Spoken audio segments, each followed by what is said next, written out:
Titingnan natin, sana may magandang balita dahil pang-apat na doktor na ito, guys.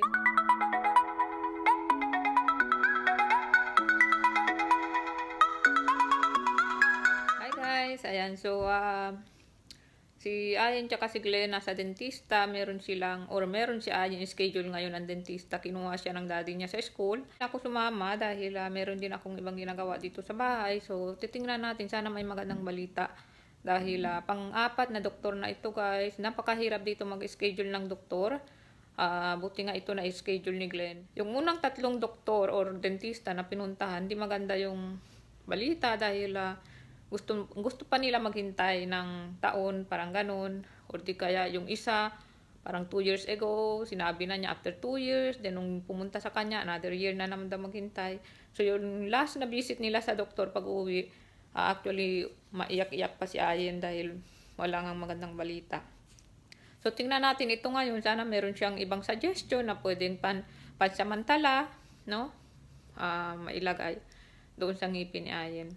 Ayan, so, hindi po pwede simpleng braces yung ngipin ni Ayen dahil matindi yung nangyari doon sa ngipin niya.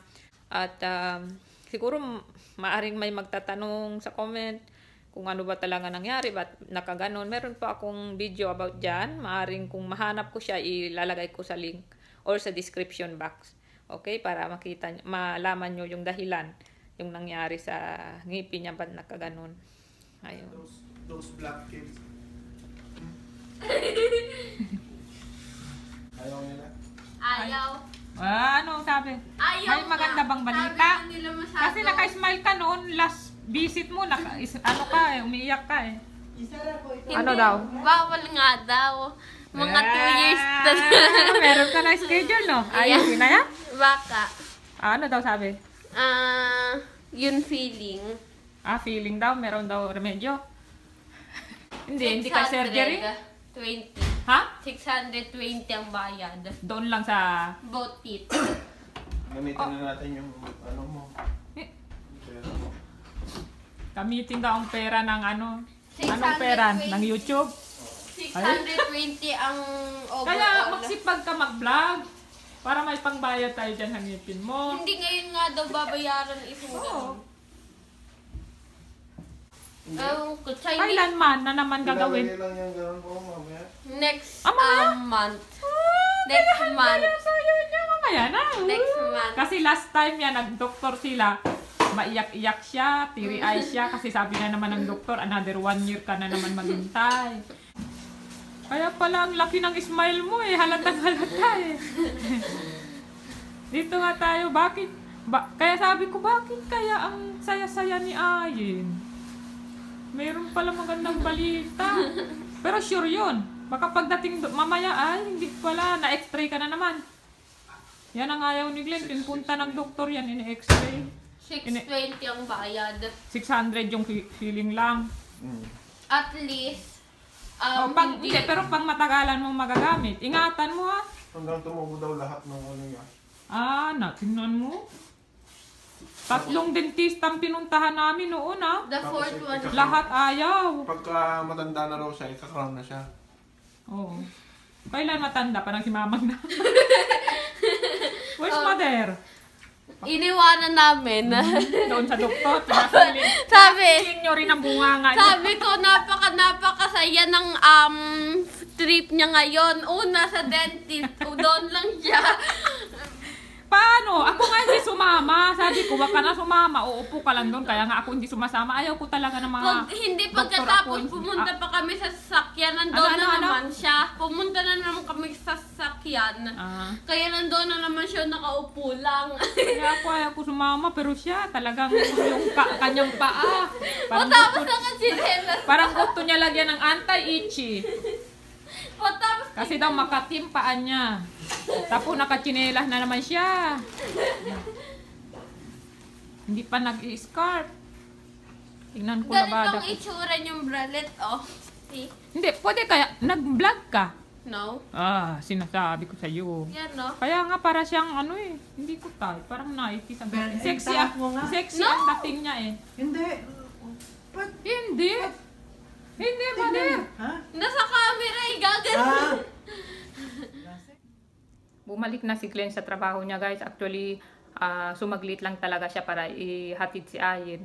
Kasi actually ano lang talaga yun parang hihingi lang siya ng opinion sa doktor or ipakita lang kung ano na naman opinion ng doktor. Ang akala nga namin gano'n na naman ang sasabihin after 2 years na naman bumalik, ganyan-ganyan.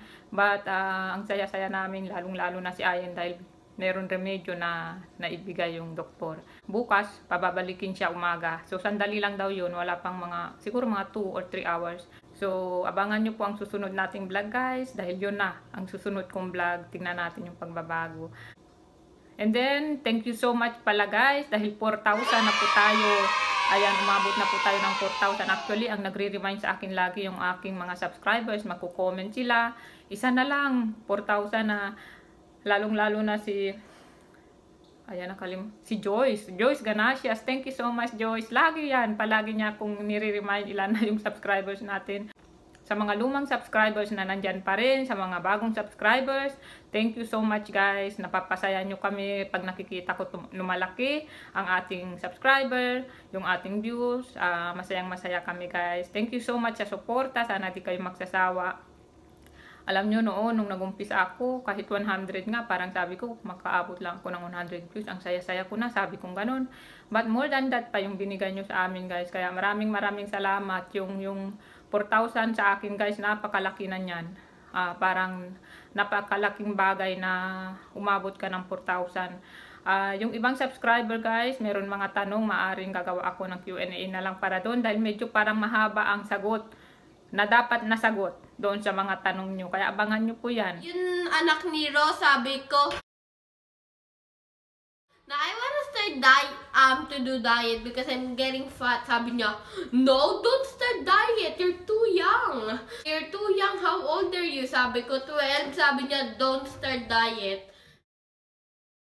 Na, may ano man? May lampas sa ano mo? Anong lampas? Yung tagos. Anong tagos? Mens. Really? Oh. Konti lang. Hindi yung halata nga Kaya pag may mens ka, maganyan ka dark. May konti pero hindi halata. Masyado. Ito si, Iman, may mens din siya. Pinakita niya ako ng mga picture na binilhan daw siya ng mami niya ng mga damit. Kasi daw, kung ganyan daw, para bang grumpy siya. Binilhan daw siya ng damit para hindi daw siya grumpy. Sabi ko, my mom doesn't do that to me. Sabi niya, yeah, my mom do it. I try to be really like bad and stuff. So, when she buys me clothes, I'll be like an angel. Sabi ko, Iman. Pero hindi sumasakit yan mo. Hindi na. Sabi ko nga, yeah, I don't really feel the pain. So, it doesn't matter. Sabi niya, I don't do. I just like getting clothes. So, I pretend to get my pain. Gumanon siya, sabi ko, Iman! Nakukunwari. Parang, Mommy, gumaganon-ganon daw. Itong natitirang kanin, and then maglalagay lang ako nito para parang may ulam na rin siya. Hindi na kailangan ng ulam. Ayan, din konting itlog din. Para kay Ayen. Kasi si Kuya, kung gusto ba niya itong adobo, or di kaya yung nilagang baboy. So, tapos, ikakat ko siya into square. Para medyo special yung ating fried rice.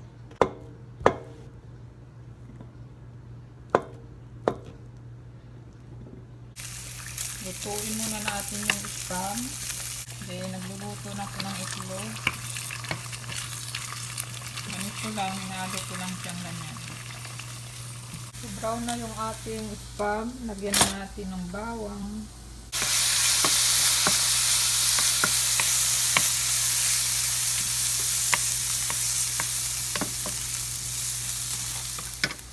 Ayan yung ating rice and green peas. Ating rice.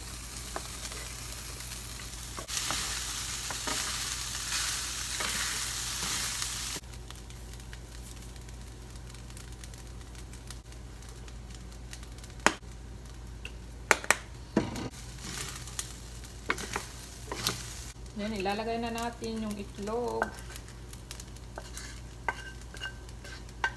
Ayan, so na yung ating fried rice. Ayan guys, so katatapos ko magluto ng ating sinangag, magsha-shoutout na tayo. Unang-una ay kay Mar Victorino Pabunan. pakicheck din guys ang vlog ni Ryan Ezekiel. Sabi niya, I do dance, cover, and vlog at saka challenge. Ayan. So, hi din Dayan Auditor, Franklin Rafol, Renzel Borjal, Tita Carlos, happy birthday Mama Linda Estrada from Joy and Rayleigh. Hi din Mama Gemma Angeles. Hi din kay Joanne Mama Wag at sa pamilya daw niya sa Canada at Amerika. Meron nagpapa-shoutout kay Mamang pero kakaalis lang po niya. Kaya hello kay Lola Doña Flora Soblido. Isa daw siyang Chabacano. Hi Lola, ketal tuali? Ayan, then hi din Belen Evangelista. Sorry Belen, nakalimutan ko ipa-shoutout ka. Alam ko nag-request ka na noon. Hi din Jais Live. Lastly, hi kay Ivy Mercado and Tomas Morgan. Sorry guys ha, ako na lang nag-shoutout sa inyo kasi si Daddy Glenn mamayang gabi pa daw si Ayan nakatulog. Ayan, so sorry guys. Tawag ko si Ayan para kumain. Kaya pala di sumasagot. Tulog, nakatulog.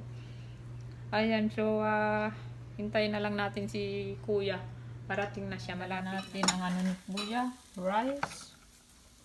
Kasi baka kasi ubusin niya ito. Naku, pagising niya Ayan, wala siyang sinangag na paborito niya. Ayan, so lalagyan ko ng seaweed. Okay, so maglagay tayo ng seaweed.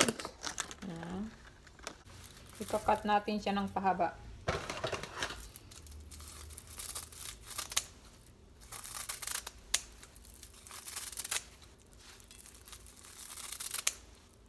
So ayan na, ready na yung pagkain ni Kuya, may seaweed.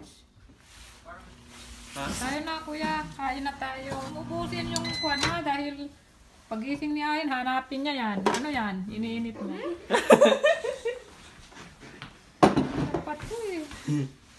Ayan na, tapos yung natitirang adobo. Kain tayo. I-end ko na yung ating vlog for today guys. Mag-alas 5 pa lang pero kailangan ko na pong mag-edit ng ating vlog ng mas maaga-aga. Ayan, so thank you so much guys for always watching. Maraming salamat sa pag-subscribe. Maraming salamat na naranasan namin magkaroon ng 4,000 subscribers. Dahil sa inyo yun guys, kung wala kayo, kung di kayo nag-subscribe, hindi namin ito mararanasan. So, isang napakagandang milestone ito para sa amin, sa vlog namin. Kasi hindi ko akalain na maaabot namin itong subscribers na ito at yung views na meron kami ngayon. Kaya, thank you so much guys sa experience. Ayan, so magpapaalam na ako. Bye-bye. God bless us all.